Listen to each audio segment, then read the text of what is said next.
Kamusta? Isang salitang madalas bigkasin. Parang otomatiko. Parang hindi na pinag-iisipan. Pero ngayon, hayaan mong bigkasin ito ng dahan-dahan. Kamusta? Dahil may mga tanong na kailangan pakinggan. Kamusta ka? Kapag sanay ka ng ngiti, kahit pagod na ang puso mo. Kapag mas madaling sabihin ng okay lang, kaysa ipaliwanag ang bigat ng dinadala mo. Kamusta ka? Pagkatapos ng mahabang araw na parang walang katapusan, sa mga gabing tahimik, kung saan ang kisame ang tanging saksi sa mga iniisip mong hindi mo masabi kanino man.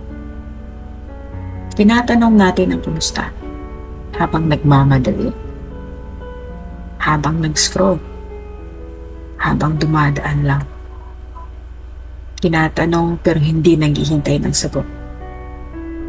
Pero ang kamusta ay hindi maliit na tanong. May dala itong pagod, mga pangarap na naudlit, mga laban na tahimik, at mga tagumpay na hindi mo maipagmamalak dahil baka mawala kapag sinabi mo. Kamusta ka? Kapag ikaw ang sandalan ng lahat, pero wala kang masandalan. Kapag pagod ka na, hindi lang sa katawan, kundi sa loob, sa isip, sa damdamin.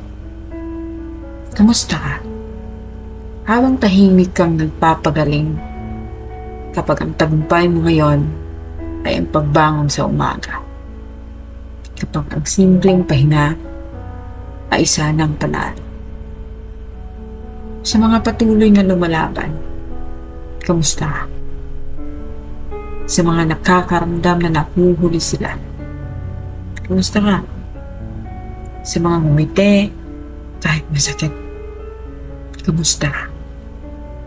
At kung magulo ang sagot mo, kung puno ng hinto at katahimikan, okay lang. Hindi nagmamadali ang tanong na ito. Handa itong makinig. Kaya, hayaan mong itanong mo ulit. Walang pili, walang inaasahang perpektong sagot. Kumusta ka? Totoo. At kung ang kaya mo lang sabihin ay nandito ka, patuloy na humihinga, patuloy na sumusubo.